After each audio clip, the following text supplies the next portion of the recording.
Boa noite, meus irmãos, a graça e a paz de Cristo. Que bom estar novamente aqui com os irmãos nessa ocasião tão especial, 56 anos, mais de meio século que essa igreja completa pregando o Evangelho de Cristo aqui nessa localidade. Fui acolhido pela liturgia dessa noite e é muito bom quando nós entramos na casa do Senhor e tudo faz sentido. O motivo de estarmos aqui, o tipo de celebração que está sendo apresentada diante de Deus, e toda a liturgia do culto convergiu para isso. Então, os textos lidos, e talvez você que ainda não compreenda, isso não é aleatório, você já deve saber. Pastor Nilson não chega em casa e, vou colocar um texto aqui. Pastor Nilson fielmente segue o lecionário, tem aplicado e ensinado vocês aqui o calendário litúrgico.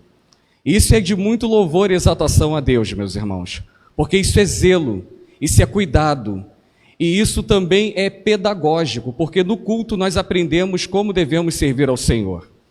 Essa ideia que muitos crentes têm, que devem servir ao Senhor com o coração ou da maneira que nós entendemos, não é aquilo que a Bíblia prescreve. Então, quando nós temos um culto que tudo faz sentido e tudo aponta para Deus, Deus de fato é glorificado aqui. Nilson, que Deus abençoe sua vida. E eu visito muitas igrejas, meus irmãos, presbiterianas, Assembleia, Batista, Metodista, aqui no Rio e também fora do estado. Pouquíssimas igrejas nós observamos um culto assim, racional, porém espiritual, onde de fato o nome do Senhor é glorificado. Então que Deus continue abençoando a vida do pastor Nilson, do seu conselho e de toda a sua igreja. Queridos irmãos, abra a sua Bíblia no Evangelho de João, no capítulo 12, ainda anuncio aqui, estou acompanhado com a Vanessa, minha esposa, que sempre me acompanha em algumas igrejas. Evangelho de João, capítulo 12, faremos a leitura, ali está até proposto o verso 20, até o final da perícope. Deixa eu só olhar aqui, que é o verso de número 36, mas meus irmãos, tem muita mensagem aí, eu até falei para o pastor Nilson, estudando essa semana esse texto, já preparei uma coletânea de mensagens para 1 mês e meio, Nilson. Tirei 6 mensagens desse texto. Então, meus irmãos, nós não vamos começar no verso 20. Eu tive que fazer uma delimitação dentro da perícope. Acompanhem comigo a partir do verso de número 23, e nós vamos ler até o verso de número 26, que nos diz a palavra do Senhor. Todos já encontraram? Então, os irmãos podem permanecer assentados, mas que a sua reverência seja numa leitura atenta daquilo que nos diz a palavra do Senhor.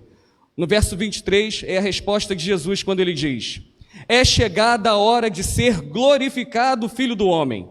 Em verdade vos digo, se o grão de trigo caindo na terra não morrer, fica ele só, mas se morrer, produz muito fruto. Quem ama a sua vida, perde-a, mas aquele que odeia a sua vida neste mundo, preservá-la-á para a vida eterna. Se alguém me serve, siga-me, e onde eu estou, ali estará também o meu servo. E se alguém me servir, o Pai o honrará. Palavra do Senhor. Vamos orar? Pai querido, a tua palavra foi lida, Senhor. E o desejo do nosso coração, Pai querido, o motivo de estarmos aqui para te exaltar, é também, ó Deus, o motivo para ouvirmos a tua palavra. E somente esta, Senhor Deus, que nós queremos ouvir neste momento. Fala conosco, ó Deus, nesta hora. Abra o nosso entendimento, que essa palavra não penetre nos nossos ouvidos apenas, mas que ela desça aos nossos corações e produza, Pai querido, aquilo que o Senhor requer de nós para essa noite. Fala conosco, ó Deus, porque esse é o anseio da tua igreja, tão somente ouvir a tua voz que é santa. E em nome de Cristo, ó Deus, que assim te louvamos, hoje e sempre. Amém, Senhor Deus. Queridos irmãos, que palavra abençoadora que o Senhor nos propõe nessa noite. E texto também que já segue aí o calendário litúrgico, os nossos devocionários, o nosso lecionário. Estamos às vésperas da maior celebração do cristianismo, que é a ressurreição.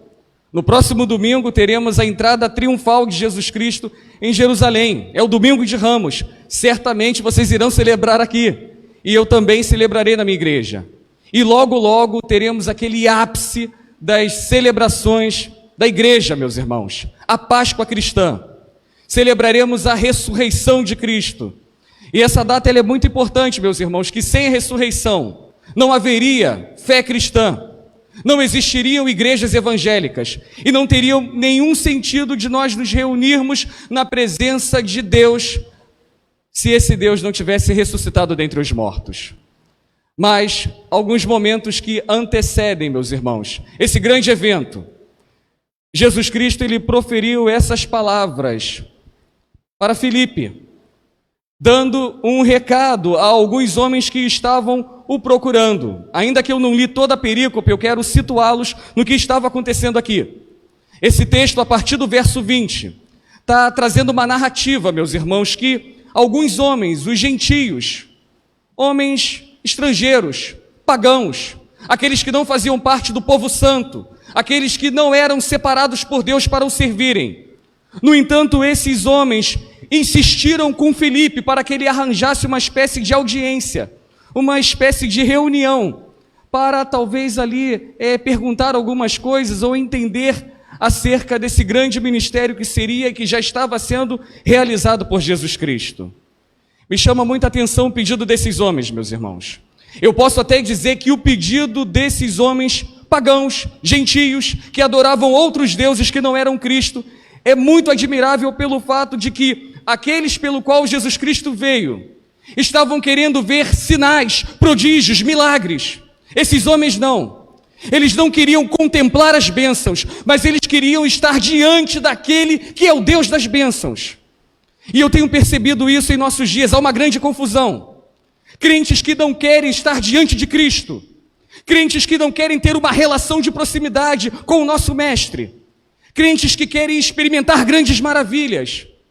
E esses homens que talvez estavam ouvindo de Cristo, talvez as notícias que corriam pelos becos, pelas cidades, chegou ao conhecimento desses homens, e eles viram uma oportunidade de pedir a alguém que andava próximo ao cortejo de Cristo, que era Filipe, e eles pedem para esse homem dar a eles a oportunidade de estarem com o Mestre. Me chama a atenção, meus irmãos, nessa narrativa aqui do evangelista João, que esses homens, talvez mesmo sendo vistos como incrédulos nos seus dias, eles declararam para Filipe: queremos apenas ver Jesus Cristo. A realidade do cenário evangélico atual é bem diferente desse pedido aqui que esses homens fazem. Em muitas igrejas nós entramos e as pessoas querem ver fecho de luz, que corre pela igreja dando ênfase naquele que está em destaque no culto. Muitos outros querem ver a fumaça subindo por trás do templo, o telão de LED projetando coisas extraordinárias. E quando você pergunta a essas pessoas sobre o que foi pregado e qual foi a reflexão que o texto trouxe para eles, as pessoas não sabem dizer, porque estão frequentando lugares para receber bênçãos, mas não para se encontrarem com Cristo. Preciso trazer uma outra informação aqui desse texto. O texto não nos diz se esse encontro aconteceu. João não traz aqui uma explicação dizendo, olha, conforme foi pedido pelos gentios, Jesus Cristo se encontrou com ele. Não tem essa informação aqui. Mas nessa resposta que Jesus Cristo dá a Filipe, é numa espécie talvez de alguém que foi levar um recado aos gentios. Tem uma declaração aqui profunda acerca da glorificação de Cristo, através do seu sacrifício e através da exaltação da sua ressurreição. E através dessa breve recado que Jesus Cristo manda aos gentios por intermédio de Filipe, eu gostaria de lhe convidar a refletir acerca do seguinte tema: vivendo para a glória de Deus. Queridos irmãos, se você acompanhar aí na sua Bíblia, no verso de número 23, o texto vai nos dizer que a hora da glorificação chegou. É o que está escrito aí. É chegado a hora de ser glorificado o Filho do Homem. Se você folhear a sua Bíblia, voltar a algumas perícopes anteriores, alguns versos, capítulos anteriores, o evangelista João vai narrar que a turba assassina já estava conspirando para tirar a vida de Jesus Cristo.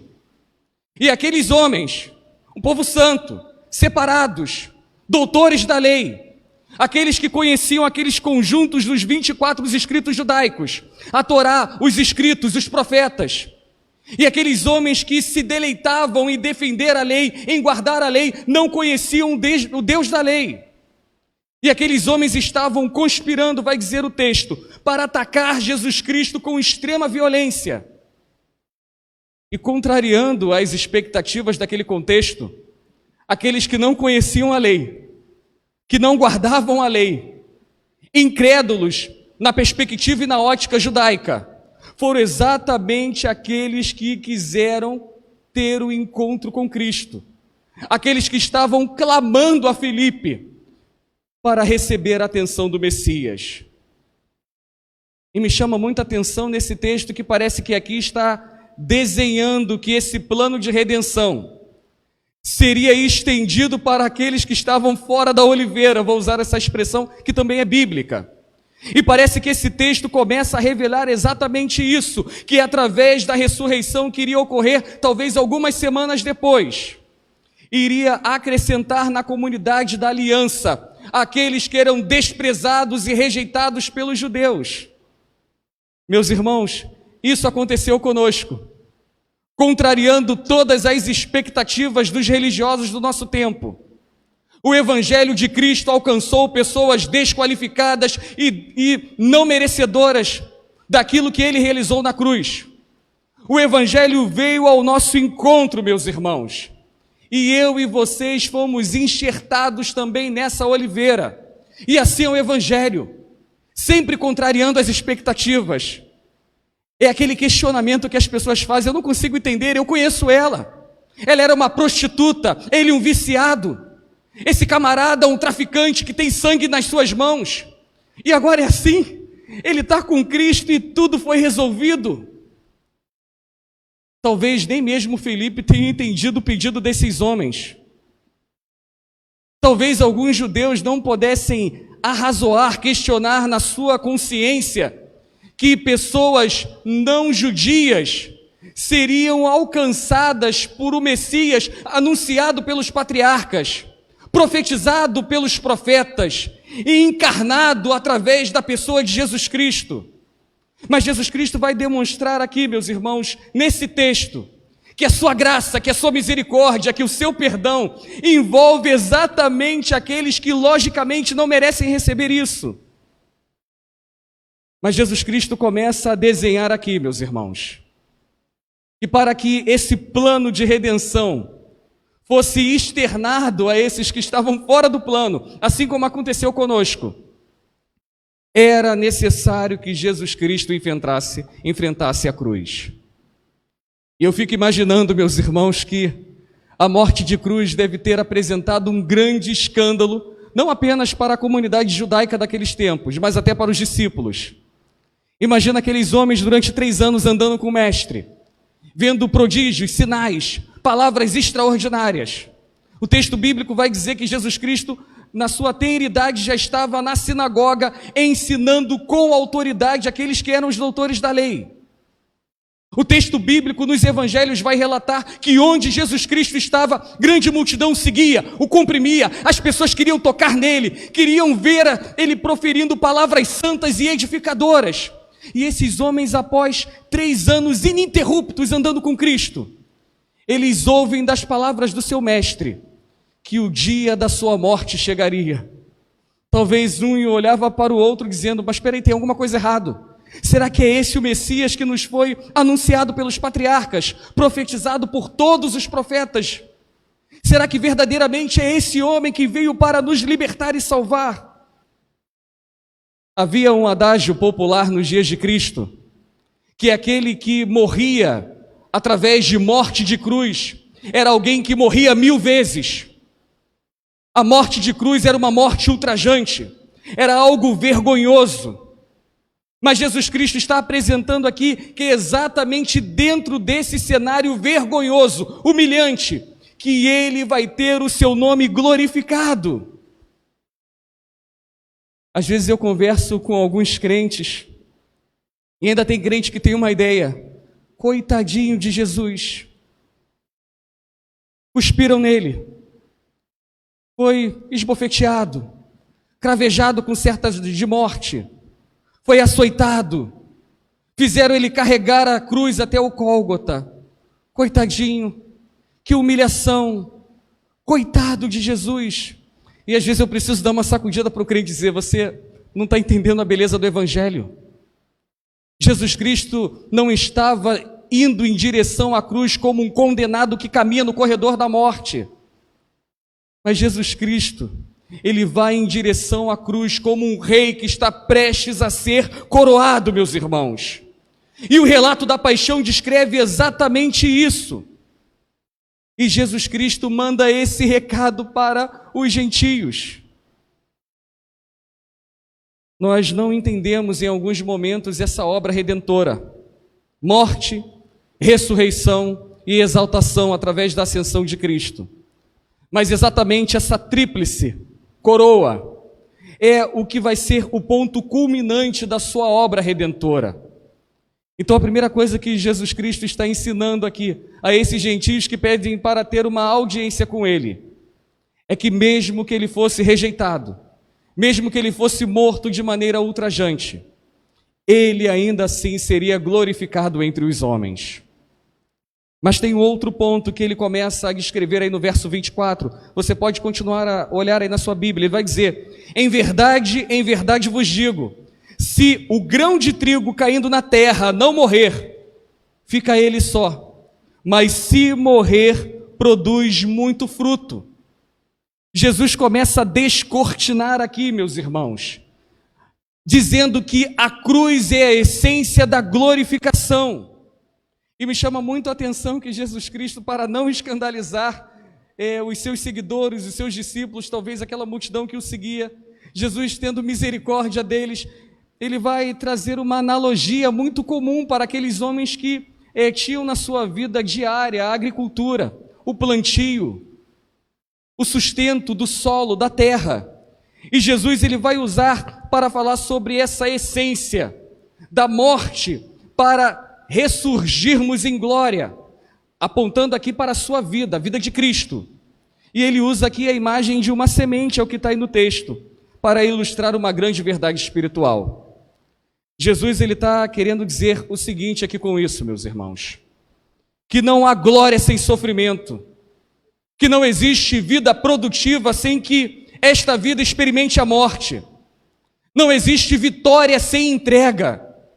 E esse recado que Jesus Cristo manda por Filipe para os incrédulos seria um recado muito oportuno para alguns que se dizem crentes hoje, que anunciam nesse evangelho mesquinho, pequeno demais, um evangelho totalmente antibíblico e diabólico, de uma vida de facilidades, de um evangelho que nós vamos caminhar em pastos verdejantes, de uma vida vitoriosa, de uma vida que nós estaremos na bonança do gozo do Senhor.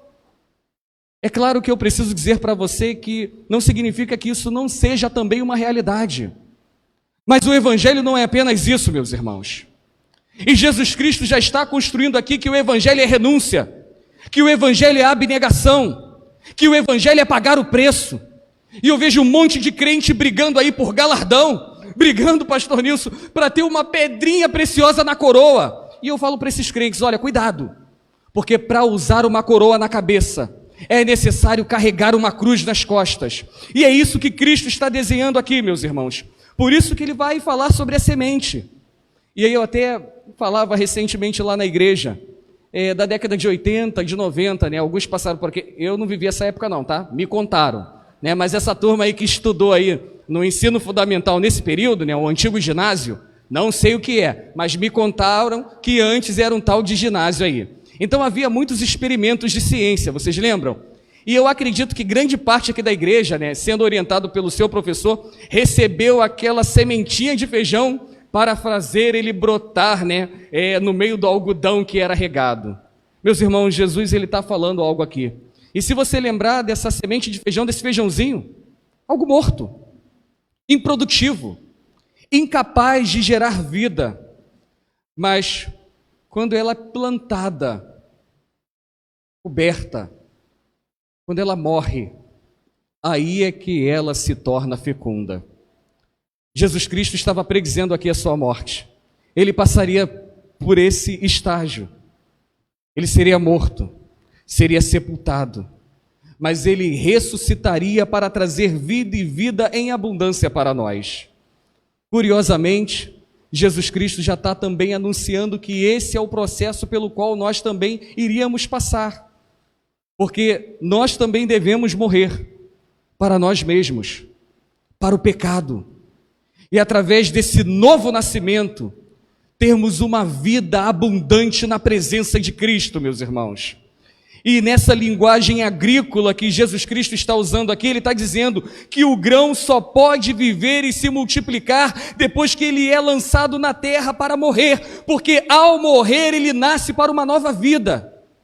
E às vezes eu olho para alguns crentes em nossos dias e fico a pensar, será que esses crentes morreram para si mesmo, para o pecado e ressuscitaram verdadeiramente em Cristo? Não sei, meus irmãos, e também não tenho como responder essa pergunta. Mas quando eu olho para o que a igreja evangélica brasileira está se tornando, eu penso que tem alguma falha aí nesse processo, mas a culpa não é de Jesus, não. Talvez alguns crentes não estão entendendo o que significa o novo nascimento em Cristo. E Jesus está anunciando isso aqui para os gentios, dizendo que eles precisavam morrer para viver para Deus. E aí, para que o recado não fosse mal interpretado nessa analogia agrícola, Jesus Cristo ele é mais profundo, dizendo o seguinte, olha o que está aí na sua Bíblia, amar a vida a ponto de preservá-la é perdê-la, mas perder a vida para o mundo é preservar essa vida para a vida eterna, meus irmãos. Durante muito tempo vocês ouviam os jovens e as pessoas dizendo isso, está cedo demais para mim, eu quero aproveitar e me deleitar nessa vida. Inclusive temos um diálogo de reconciliação e de perdão através da parábola do filho pródigo, que exatamente descreve isso. Eu não vivi essa experiência, porque eu já vim do mundo, cheguei no evangelho com 18 anos, hoje tenho 40, então aquilo que o mundo oferece eu já conheço, e digo o seguinte, melhor eu não voltar para lá não. Mas alguns adolescentes, alguns jovens que crescerem na igreja, estão aqui, mas com o olho lá. Pô, lá é bacana. Pô, meu amigo da faculdade me diz coisas extraordinárias. E aí Jesus Cristo começa a ter essa conversa aqui com os gentios. Talvez alguns que participavam de festas gregas, de orgias, de outros contextos. Talvez alguns que se deleitavam em ter uma vida muito prazerosa. E Jesus Cristo começa a dizer para eles isso aqui, olha, se você está preservando a sua vida nesse mundo, cuidado, porque você está desperdiçando a sua vida. Mas se você renunciar essa vida para o mundo, para viver para mim, aí você vai ganhar uma vida. Há um adágio popular que eu já disse para vocês ainda há pouco. Para usar a coroa, é necessário carregar a cruz. E quando eu olho para essa cruz, meus irmãos, não é um sacrifício sobre modo humano para alcançar o favor de Deus. Mas quando eu digo aqui em carregar a cruz para usar a coroa, é exatamente a vida que Cristo nos convida a ter, porque agora nós nascemos em Cristo e precisamos ter uma vida compatível a exatamente o chamado que nós recebemos dele. Eu fico vendo os presbiterianos se deleitando, pastor Nilson, na pergunta número 1 do Catecismo Maior de Westminster. Ficam repetindo de cor, pastor, sabe qual é a pergunta número 1 da confissão? Eu, sim, meu irmão, qual é? Qual é a principal finalidade do homem? Adorar a Deus e gozá-lo para sempre. É, irmão, lindo. Mas quando vem os problemas, quando vem as mazelas, quando as lutas ultrapassam aquele ponto que nós determinamos para nós mesmos, isso começa a não ter sentido. A gente precisa repensar, meus irmãos, o que é viver para Cristo. A gente precisa pensar o que é glorificar a Deus através de toda a nossa vida. E ainda tem crente pensando que glorificar a Deus é quando nós subimos aqui para assistir um culto, para cumprir uma liturgia muito bem elaborada, para adorar com um cântico espiritual. Tem crente que até diz, pastor, esse louvor é lindo, eu até chorei, para depositar o dízimo e a oferta no gasofilácio. Os judeus, Os doutores da lei, aquele partido político lá, os fariseus e os escribas, achavam que sabiam tudo das Sagradas Escrituras, mas não sabiam nada acerca de Jesus Cristo. Eu fico pensando que isso tem acontecido com a igreja. A igreja diz que conhece toda a estrutura da igreja, conhece os cânticos que são entoados, conhece a liturgia de ponta a ponta, conhece os ritos, né? As doutrinas reformadas. Mas para muitos desses crentes faltam verdadeiramente conhecer quem é Jesus. E aí Jesus Cristo está batendo exatamente esse papo aqui com Filipe, para Filipe levar esse recado. Diz para eles isso aqui: se eles querem estar comigo, eles vão ter que abandonar essa vida aí. E aí quando eu olho para esse contexto, eu sempre penso, meus irmãos, sobre esse desafio que Jesus Cristo inclusive propõe aqui no verso 26. Se você olhar aí no verso 26, o texto vai dizer que ele nos convida a segui-lo. Jesus Cristo, ele nos convida nessa noite a sermos frutíferos. E Jesus Cristo, para dar frutos, ele precisou enfrentar a morte e ressuscitar dentre os mortos. E aí, meus irmãos, não tem jeito. Se nós somos cristãos, pequenos cristos, né? Seguidores de Cristo, discípulos de Cristo, não podemos esperar outra coisa.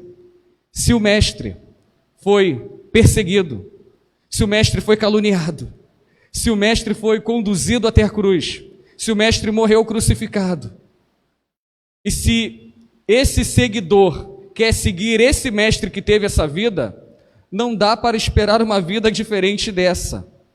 Por isso que Cristo já anuncia para os gentios. E aí eu vejo mais uma vez a misericórdia e o cuidado de Deus. Jesus Cristo não engana ninguém. Quem faz isso são os pregadores tolos, que ficam tentando oferecer vantagem para as pessoas encherem igreja. Vai para lá, porque lá tem um clube de pôquer dos homens. Tem o grupo das irmãs que se reúnem, né, nos piqueniques que acontecem todos os sábados. Tolices, pregações vãs. E Jesus Cristo já manda um recado para eles: olha, eles querem ter uma audiência comigo? Diz para eles o seguinte, que para andar comigo tem que ter renúncia, tem que perder a vida, tem que carregar a cruz. E às vezes quando eu olho essas declarações, meus irmãos, de Cristo, apresentada nos evangelhos, apresentada nas epístolas, às vezes eu paro e de forma bem racional e também espiritual me pergunto: o que a gente está fazendo dentro da igreja? Porque tem crente que está perdendo tempo. Porque se não está na igreja para seguir a Cristo e ser discípulo dele, pode ficar em casa, pode abandonar o evangelho. Jesus Cristo, ele começa a mostrar para eles que quando eles morrem para este mundo e agora nascem em Cristo, a vida começa a ter um novo sentido. E me chama muita atenção que aquela turba assassina queria silenciar Jesus, queria dar um ponto final não apenas nos seus ensinamentos, mas também na sua própria vida e no seu legado. Se José de Arimateia não emprestasse o sepulcro familiar, né, o jazigo da família, Jesus ia ser lançado numa vala comum. E o entendimento que esses homens tinham é o seguinte: ele vai morrer, talvez demore 2, 3, 10 anos. E tudo isso aí que ele ensinou, que ele pregou, as pessoas vão esquecer. Talvez as autoridades e até alguns judeus e talvez até alguns discípulos, antes de Cristo ressuscitar ao terceiro dia, estavam tendo a impressão que, com a morte de Cristo, o mundo perverso havia vencido. Mas eles nem imaginavam que com a morte de Cristo, o mundo estava sendo julgado na cruz, meus irmãos. E Jesus Cristo começa também a anunciar isso aqui, que a sua morte e a sua ressurreição é o cumprimento das profecias, que a sua morte e ressurreição é o tema central do Novo Testamento, é o cumprimento, meus irmãos, do propósito da encarnação. E a paixão, que ocupa aqui um tema central em todos os evangelistas, é o principal tema também da pregação dos apóstolos. É o coração das ordenanças da igreja. E também por esse motivo, por causa da ressurreição, nós vamos participar da ceia. E aí, quando eu olho essas palavras de Cristo aqui, é claro que eu preciso fazer algumas perguntas para você. Você está pronto, verdadeiramente, para entregar a sua vida a Cristo da maneira como Ele anuncia aqui para Felipe falar com os gentios? Você verdadeiramente está pronto para ser uma semente fecunda, quero dizer, morrer para você mesmo, para ser frutífero para aquilo que Cristo quer fazer na sua vida? E aí você precisa entender que dentro disso aí está algumas coisas aqui. Que você precisa estar pronto para deixar de servir os seus próprios caprichos, as suas vaidades, os seus desejos humanos, para começar a servir a Deus de todo o seu coração e de todo o seu entendimento. Você está pronto a deixar de agradar a você mesmo, para glorificar o nome de Deus? Eu tenho conversado muito com o pastor Nilson, a gente faz muita análise do movimento evangélico brasileiro. E nós entramos num consenso, e com muitos outros pastores, quando nós olhamos para a igreja e dizemos, olha, a igreja não está pronta para a perseguição, não está pronta para pagar o preço em prol do evangelho. E às vezes eu fico vendo crentes com unhas e dentes defendendo partidos políticos, defendendo clubes de futebol, mas esses mesmos crentes não dão a vida para defender o evangelho de Cristo. Tem alguma coisa de errada com esse evangelho que esse povo está vivendo? Tem alguma coisa errada conosco, meus irmãos. E nós temos vivido essa feira aí de banalidade cristã, onde pastores a cada momento têm sido pouquíssimos relevantes, onde a nossa igreja, a igreja presbiteriana também, não tem tido uma voz que de fato ressoa no país. E eu faço essa crítica mesmo à minha igreja, porque eu não vou falar de outra igreja, vou falar da minha. Uma igreja séria, uma igreja comprometida com o evangelho, mas uma igreja que tem um discurso muito baixinho. E aí vai ter um problema nisso, meus irmãos. Hoje eu conversava lá no grupo de pastores do meu presbitério, analisando alguns fatos que estão acontecendo essa semana. Somente pequenos grupos estão ainda aí resistindo. Talvez alguns pentecostais, talvez um outro lado do cristianismo através do catolicismo romano. E as igrejas que ficam se deleitando em serem sérias, reformadas, bíblicas, estão caladas. Porque custa muito caro pagar o preço. Mas Jesus estava chamando, ou melhor, levando o recado aos gentios e dizendo isso, olha, tem certeza que vocês querem estar comigo? Vocês querem viver isso aqui? E é o que Cristo nos pergunta hoje. 56 anos, meus irmãos, que essa igreja completa. Talvez aqui ainda estejam fundadores dessa igreja.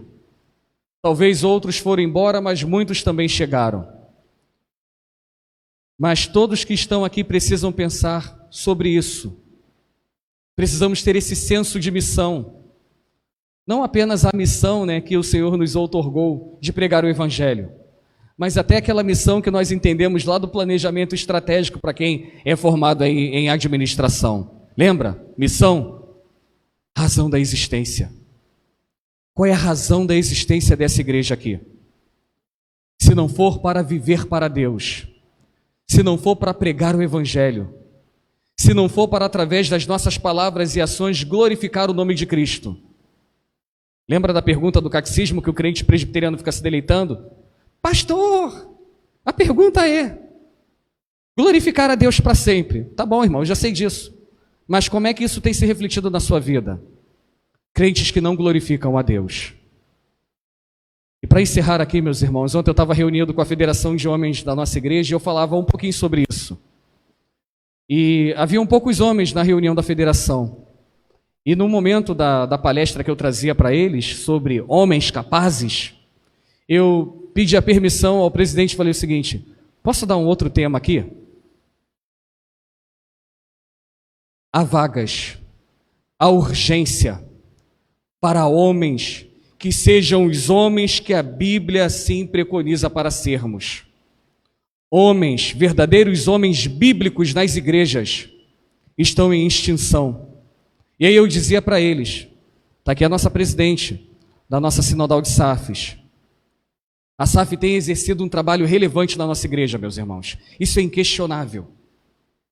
No nosso sino do Baixada Fluminense, nas nossas federações, principalmente aqui, o primeiro pedido que eu recebi lá no meu presbitério para começar a se reunir e trabalhar em meio à pandemia este ano, não chegou com o MP, não chegou com os homens, mas veio com a SAF.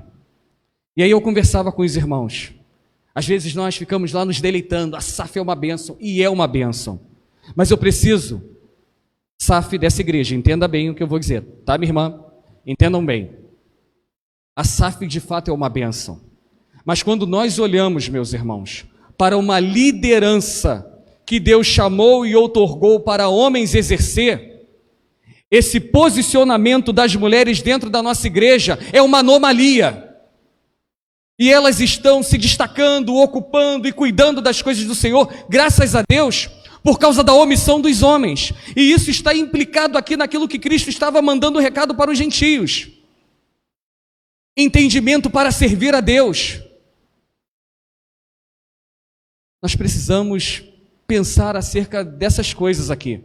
E eu dizia o seguinte para os homens, estávamos só entre nós homens, e eu disse a eles, se você que foi chamado para servir a Deus, para glorificar a Deus através da sua vida, e você através da sua vida não tem glorificado a Deus, que é o fim principal da sua existência, pode orar a Deus pedindo a sua morte. E alguns arregalaram os olhos e ficaram assustados, mas no final eu fiz essa oração, e roguei a Deus pedindo, Senhor, se há algum homem aqui que não esteja te servindo, pode dar cabo da vida desse homem, porque ele não serve mais para viver nessa terra. Jesus Cristo está chamando esses homens para viver isso, meus irmãos. Se você quer preservar a sua vida e não viver o Evangelho, então morra. Porque Cristo nos chama para morrer para este mundo, para segui-lo de maneira, meus irmãos, ininterrupta, de maneira plena. E o crente só serve a Cristo quando é conveniente, quando lhe agrada, quando lhe oferece um cargo, algumas bem-aventuranças. E às vezes eu fico chamando a igreja para repensar nos dias dos apóstolos. Imagina viver a igreja naquele contexto, quando os seus líderes estavam estampados em cartazes pela sociedade, foragidos. E há um prêmio, caso eles sejam capturados vivos ou mortos. Servos que militavam diligentemente numa igreja que era visto pela sociedade como uma seita. De uma igreja, conforme Pedro vai trazer uma palavra de ânimo, na sua epístola, na primeira carta, para uma igreja que estava sendo desterrada, perseguida, perdendo as suas propriedades e morrendo por causa do Evangelho. É por isso que as igrejas hoje estão vazias.